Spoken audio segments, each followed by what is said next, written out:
salue dans le précieux nom de Jésus. Bonjour à vous et bienvenue dans Exomate, dans ce nouveau numéro.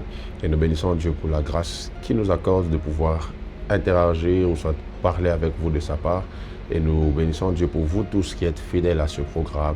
Chaque semaine qui passe, chaque jour qui passe, vous prenez de la peine de vous connecter, d'être branché à la fréquence divine au travers d'Innov TV pour pouvoir suivre chaque numéro d'Exomate. Nous bénissons Dieu pour l'inspiration, la grâce qu'il nous accorde de pouvoir toujours avoir de quoi vous parler de sa part. Et je crois de tout mon cœur que cette semaine, nous allons être encore bénis par ce sujet particulier que le Seigneur nous permettra de traiter ensemble avec vous. Je vous laisse le découvrir dans les minutes qui vont suivre. Alors restez connectés. Que Dieu vous bénisse. À tout à l'heure. Je vais vous inviter à feuilleter avec moi les Saintes Écritures. Du reste, si vous avez une Bible en papier, ou soit à regarder dans vos Bibles électroniques, dans quelques portions des textes, je dirais 2 ou 3 pour aujourd'hui. La première portion, je la prends dans Proverbes chapitre 18 au verset 21. La Bible déclare ceci: la mort et la vie sont au pouvoir de la langue. Quiconque l'aime en mangera les fruits. Quiconque l'aime en mangera les fruits. Je vais vous inviter à lire le deuxième texte dans Jacques chapitre 3, à partir du premier verset qui dit ceci: mes frères, qu'il n'y ait pas parmi vous un grand nombre de personnes qui se mettent à enseigner, car vous savez que nous serons jugés plus sévèrement. Nous branchons tous de plusieurs manières. Si quelqu'un ne branche point en parole, c'est un homme parfait, capable de tenir tout son corps en bride.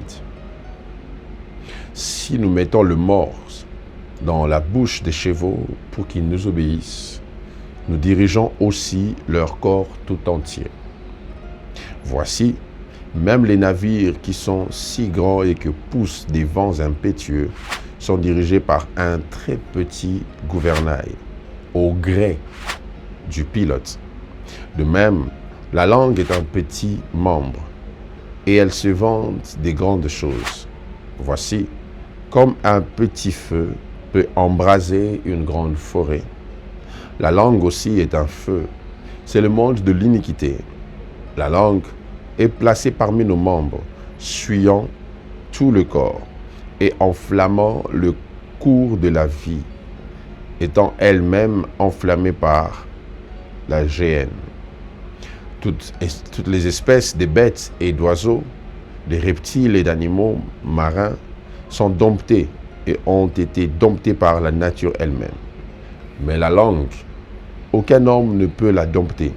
C'est un mal qu'on ne peut réprimer. Elle est pleine d'un venin mortel. Vous vous aurez sûrement fait une idée de ce sur quoi nous allons parler en ce jour. Et je vous prie de me donner toute votre attention aujourd'hui et dans les prochains numéros de cette semaine, car nous allons traiter d'un sujet que je trouve assez important, assez perspicace, assez pertinent par rapport à tout être humain. Il s'agit du pouvoir de la langue. Le pouvoir de la langue, le pouvoir du parler. Je vais commencer ce message en vous racontant une histoire que j'aime bien raconter souvent quand je parle de ce message. C'est une histoire qui se passe dans une famille entre une mère et son fils. Cette femme n'avait que son fils, là, n'était pas mariée, elle n'avait que son enfant, qu'elle avait eu par des circonstances de la vie. Et cet enfant avait atteint l'âge de 8 ou 9 ans. Et cette femme mortifiait l'enfant régulièrement par des paroles blessantes. Elle ne cessait de lui dire après chaque erreur que tu es l'erreur de ma vie. Elle ne cessait de lui dire après chaque faute que ton père t'a abandonné pour que moi je souffre avec toi. Tu es une source de souffrance, une source de malheur. Elle avait continuellement la culture ou l'habitude de répéter et de réitérer des paroles blessantes de cette nature, au point où son fils était détruit à l'intérieur de lui. Son fils était fracassé, détruit, fragilisé dans son intérieur. Et un jour, c'était l'anniversaire de cet enfant, lorsqu'il devait atteindre ses 9 ans, il a décidé de se consumer, de se calciner. Il s'est mis en feu, il a brûlé et il était mort. On est venu trouver cet enfant mort. Et sa maman pleurait. Elle gémissait en se disant, comment est-ce que mon fils a pu me faire ceci? Il s'est donné la mort le jour où l'on devait célébrer sa vie. Et cet enfant avait laissé une note, une lettre, sur laquelle il avait pris la peine d'écrire à sa mère en disant « Je te dis merci de m'avoir supporté pendant les 8 années qui sont passées. Je te dis merci d'avoir été celle par qui je suis venu sur terre. Mais j'ai décidé de partir de la terre en t'offrant le meilleur cadeau selon moi que tu pouvais attendre de moi. Et ce cadeau, c'est quoi? C'est le fait de quitter la terre. Parce que tu n'as jamais cessé de me répéter que j'étais ton échec. J'étais une charge pour toi. J'étais une source de malheur pour toi. J'étais.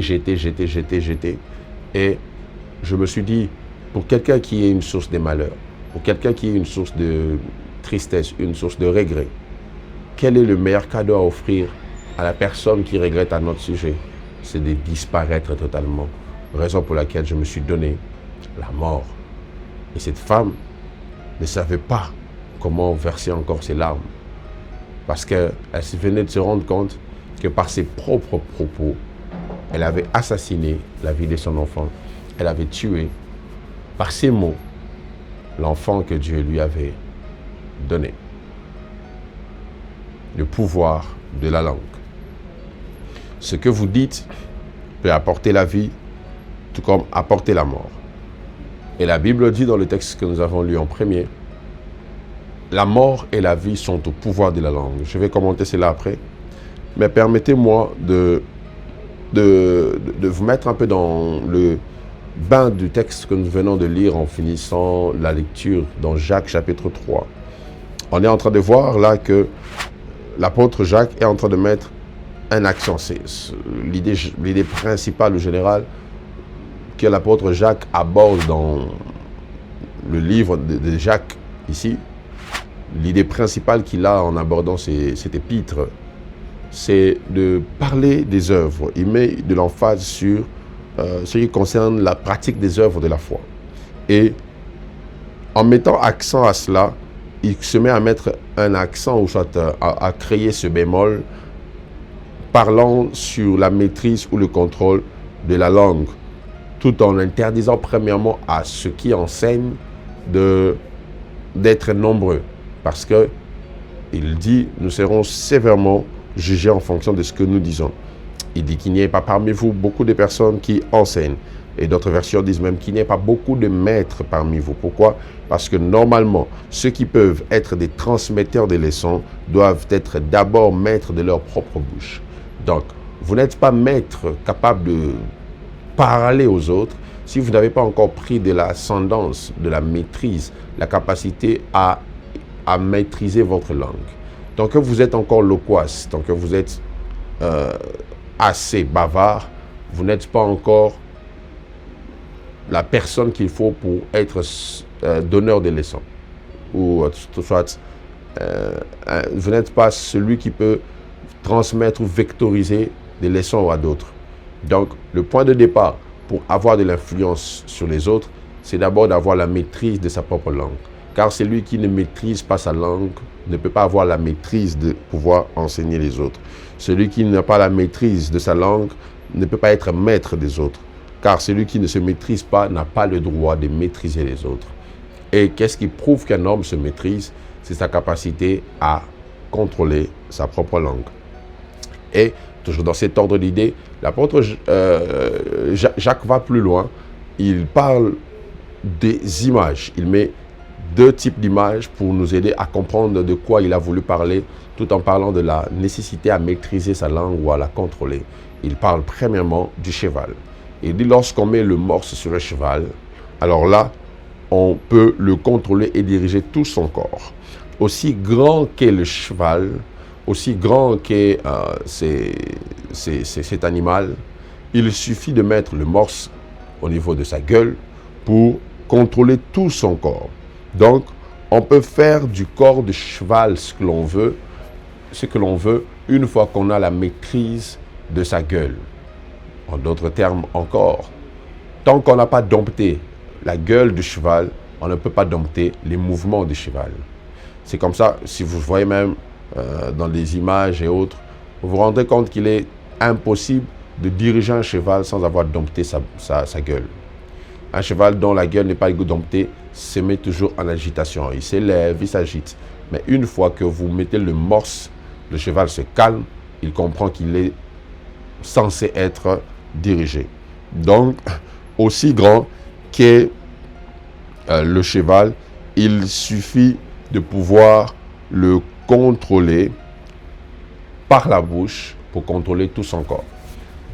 La bouche du cheval n'est pas la plus grande partie, la gueule du cheval n'est pas la plus grande partie de son corps. Mais une fois que cette partie est domptée, tout l'être du cheval est aussi dompté. C'en est de même de l'homme. Aussi grand que vous pouvez être, tant que vous ne domptez pas, vous ne maîtrisez pas votre langue ou votre bouche, vous ne pourrez pas maîtriser toute autre chose en vous. Donc, tout le corps peut être dompté que lorsqu'on a pu dompter la bouche. Parce que tout commence par ce que l'on dit. Tout commence par une conversation ou une conversation peaufinée de légèreté, une conversation peaufinée de fragilité. Lorsque vous tenez de telles conversations, vous ouvrirez aussi facilement la brèche à des choses que vous n'avez peut-être pas pensé faire. Parce que tout commence par les conversations. La légèreté dans les paroles peut engendrer la légèreté dans les actions. La légèreté dans les discours peut emmener la légèreté dans les actes que l'on pose. Et l'apôtre Jacques va plus loin. Il donne une autre image, l'image du navire. Il montre ici que le navire, le bateau si vous voulez, aussi grand que peut être un bateau, il y a un élément dans le bateau qui permet au bateau d'être dirigé. Déjà, il dit que les flots de la mer dirigent les bateaux. Quand il y a vent dans la mer et qu'un bateau s'y trouve, le bateau suivra la direction du vent. Mais malgré que la pression du vent donne la direction au navire, il y a un élément dans le navire, un tout petit élément qui fait que malgré la pression du vent, le navire est commandé par le pilote. Cet élément s'appelle le gouvernail. Donc, l'apôtre Jacques ici voulait faire voir qu'aussi grand que peut être un navire, aussi gigantesque qu'il peut être, lorsque le gouvernail est là, alors le pilote peut dompter le navire. Donc, tout peut être maîtrisé lorsqu'on maîtrise ce que l'on dit. C'est quoi le pouvoir de la langue? Je vais vous mettre un peu dans le contexte et nous allons nous arrêter pour aujourd'hui. Le pouvoir de la langue, c'est une capacité que Dieu a octroyée à tout être humain. Déjà, le pouvoir, c'est cette capacité que Dieu donne à l'homme qui lui permet de faire des choses selon la loi qui est en exergue. Alors, la langue, telle que vous le connaissez, permet de communiquer des éléments essentiels, ou soit de parler pour pouvoir diriger. La langue communique deux éléments essentiels à l'existence humaine. Il s'agit de la vie et de la mort. C'est ce que dit la Bible. Lorsque vous parlez, chaque parole que vous dites va soit dans la direction de la vie, soit dans la direction de la mort. Il n'y a aucune parole qui sort de vous qui ne prend pas l'une de ces directions. C'est soit vers la vie ou soit vers la mort que se dirigent les paroles qui sortent de vous. Voici, j'aimerais que vous sachiez, que vous reteniez que la vie et la mort sortent de ce que vous dites. Donc, une parole sortie de ta bouche peut changer tout autour de toi. Une parole sortie de ta bouche peut changer l'environnement autour de toi. Les hommes spirituels ne prennent jamais à la légère le pouvoir de la langue. Les hommes spirituels ne prennent jamais à la légère ce qu'ils disent, parce que tout ce que l'on devient, tout ce que l'on fait est tiré de ce que l'on peut dire. Le pouvoir de la langue est un mystérieux pouvoir octroyé à l'humain par le divin, lui permettant de pouvoir influencer le monde autour de lui. Lorsque vous méprisez le pouvoir de la langue, alors vous méprisez un élément important que Dieu a placé en vous afin de vous rendre habile à opérer et à agir comme lui. Sachez que de tout ce que Dieu a créé, il n'y a que l'homme à qui Dieu a donné l'art de la parole comme lui. Donc, c'est ce qui a fait que même la création de l'homme a emmené Dieu dans le repos, parce que Dieu avait employé une nouvelle personne qui pouvait parler et créer des choses comme lui. Voilà pourquoi l'homme a nommé les animaux et cela a été approuvé par Dieu. Ce que vous dites est approuvé dans le spirituel. Et les hommes spirituels ne prennent jamais à la légère les paroles qui sortent de leur bouche. Donc c'est un peu dans ce contexte-là ou dans cette direction que j'aimerais cette semaine vous parler, nous parler, afin que nous soyons tous élucidés par la parole de Dieu et que nous comprenions combien est important les choses qui sortent de nos bouches. Ce que nous disons, mes frères et sœurs, influence ce que nous serons. Ce que nous disons influence ce que nous deviendrons. Le pouvoir de la langue est l'un des meilleurs cadeaux que Dieu a fait aux êtres humains afin de nous donner l'habileté de pouvoir opérer comme lui, parler comme lui, agir comme lui. Cela est possible que vous puissiez opérer dans cette dimension d'utiliser le pouvoir de la langue. C'est possible que le pouvoir de la langue dans votre bouche puisse vous emmener à avoir des grands résultats et à faire des grandes choses. Mais il suffit juste que vous compreniez, que vous vous rendiez compte combien il est important, je dirais même importantissime, que vous veilliez à ce que vous dites, que vous veilliez aux paroles qui sortent de vos bouches. Car Dieu a donné à l'homme le pouvoir d'influencer positivement comme négativement le monde par sa bouche. Ézéchiel était devant les ossements desséchés et malgré qu'il y avait l'atmosphère de la mort, la bouche d'Ézéchiel a emmené la vie. Dieu lui a dit prophétise sur ces eaux. Il a parlé et les ossements desséchés ont repris vie. Telle est ma prière pour quelqu'un en ce jour, que ta langue puisse générer la vie et non la mort. Et cette semaine, nous aurons un moment où nous parlerons. Nous parlerons pour influencer différemment nos destinées. Dans le nom de Jésus, que Dieu vous bénisse et on se retrouve au prochain numéro. Bye bye.